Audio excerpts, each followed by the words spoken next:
Hello everyone, welcome to my channel. हम लोग वर्ग 8 हिंदी ज्ञान सागर पाठ 1 हम पक्षी उन्मुक्त गगन के कविता का प्रश्न अभ्यास करेंगे। पहला प्रश्न है, किस कारण पक्षियों के पंख टूट जाएंगे? तो इसका उत्तर होगा, जब पक्षी सोने के पिंजरे में बंद रहेंगे और उनके पंख जिसको ईश्वर ने उड़ने के लिए बनाए हैं उस पिंजरे में उड़ने की कोशिश करेंगे तो सोने के ही पिंजरा क्यों न हो, उसके पंख पिंजरों के सलाखों से टकरा कर टूट जाएंगे। दूसरा प्रश्न है, पिंजरे में बंद रहकर मिलने वाले खाने एवं पानी की जगह पक्षियों को क्या पसंद है और क्यों? इसका उत्तर है, पक्षी के पास पिंजरे के अंदर भी सारी सुख सुविधाएं हैं जो एक सुखी जीवन जीने के लिए आवश्यक होती है। उसको खाना पानी सब कुछ मिल रहा है, परंतु हर तरह की सुख सुविधाएं पाकर भी पक्षी पिंजरों में बंद नहीं रहना चाहते, क्योंकि उन्हें बंधन नहीं चाहिए बल्कि उन्हें स्वतंत्रता पसंद है। वो उनको आज़ादी चाहिए कि आज़ाद होकर खुले आकाश में घूमें। वे तो खुले आकाश में ऊंची उड़ान भरना, बहता साफ जल पीना, नीम का कड़वा फल खाना ही पसंद करते हैं, क्योंकि वे आज़ाद रहना चाहते हैं, कैद रहना नहीं चाहते।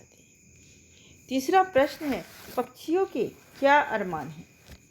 तो इसका उत्तर होगा, पक्षी उन्मुक्त होकर वनों की कड़वी निबोरियां खाना, खुले और विस्तृत आकाश में उड़ना, नदियों का शीतल जल निर्मल जल पीना, पेड़ की सबसे ऊंची टहनी पर झूला झूलना और क्षितिज से मिलन करने की इच्छाओं को पूरी करना चाहते हैं।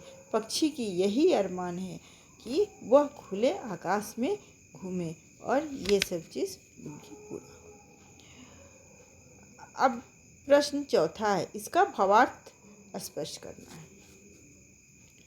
लेकिन पंख दिए हैं तो आकुल उड़ान में विघ्न न डालो। कवि क्या कह रहे हैं इन पंक्तियों के द्वारा कि पक्षी कह रहे हैं कि जब हमको ईश्वर ने पंख दिए हैं, वो पंख क्यों दिए हैं? उड़ने के लिए दिए हैं। तो इस मेरे पंख में जब मैं उड़ान भर रहा हूँ तो इस उड़ान में विघ्न न डालो, मुझे आज़ाद गगन में आकाश में घूमने दो और अपनी क्षितिज तक पहुँचने दो।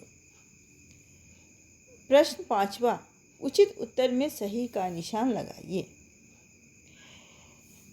क, पक्षी कहाँ गा नहीं पाएंगे?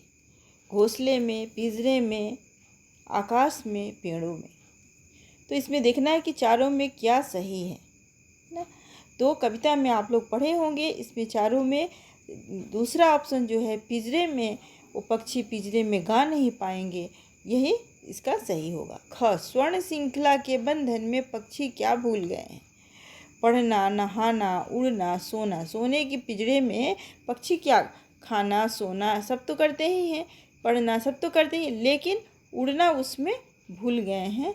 इसका ऑप्शन होगा उड़ना। पक्षियों का ग, पक्षियों का क्या सपना है? तो पक्षियों का सपना है कि खुले आकाश में स्वतंत्र होकर घूमना, आज़ादी के साथ रहना, स्वच्छंद रहने का इसमें ऑप्शन है, यही इसका सही हो। बाकी तीन जो ऑप्शन है, घोंसले पर रहने का, पिंजरे पर में रहने का, महल में रहने का, ये जो चारों है तीनों हैं, ये गलत है। अब आइए देखते हैं छठा प्रश्न। छठा प्रश्न है, कविता की पंक्तियाँ पूरी कीजिए। तो आप लोग कविता इसको याद किए होंगे, उससे आप लोग पंक्ति को पूरा करेंगे। अब ये जो क्वेश्चन है बातचीत के लिए है, इसको आप लोग पढ़ेंगे और इसको याद करेंगे। अब है भाषा की बात।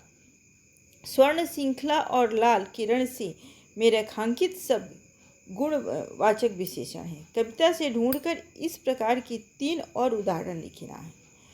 तो पंख, पुलकित, पंख क्या है? संज्ञा है, और पुलकित क्या है? विशेषण है ना। उसके बाद है निबोरी, तो इसका कटुक, कटुक क्या है? विशेषण है, और निबोरी संज्ञा है। कनक कटोरी, कनक कटोरी, तो कनक क्या है? विशेषण है, और कटोरी जो है वो संज्ञा है। गगन, तो खुला आकाश, खुला गगन, ये क्या है? आकाश जो है वो गगन जो है वो संज्ञा है और खुला जो है उसका विशेषण है। उसके बाद एक प्रश्न है, भूखे प्यासे में द्वंद्व समास है। इन दोनों शब्दों के बीच लगे चिन्ह को सामाजिक चिन्ह कहते हैं। इन चिन्ह से और का संकेत मिलता है, जैसे भूखे प्यासे, भूखे और प्यासे। इस प्रकार के 10 अन्य उदाहरण खोजकर कविता से लिखिए। इसका उत्तर इस प्रकार है, अमीर गरीब, सुख दुख, दिन रात, तन मन, मीठा खट्टा, अपना पराया, पाप पुण्य, सही गलत, धूप छाँव, सुबह शाम। इसमें द्वंद्व समास ये है, इसमें और लगा के अमीरी और गरीबी, सुख और दुख, रात और दिन, तन और मन, मीठा और खट्टा, अपना और पराया, पाप और पुण्य, सही और गलत, धूप और छाँव, सुबह और शाम। अगर आप और ऐसे वीडियो चाहते हैं तो चैनल को सब्सक्राइब कीजिए, लाइक और शेयर कीजिए। धन्यवाद।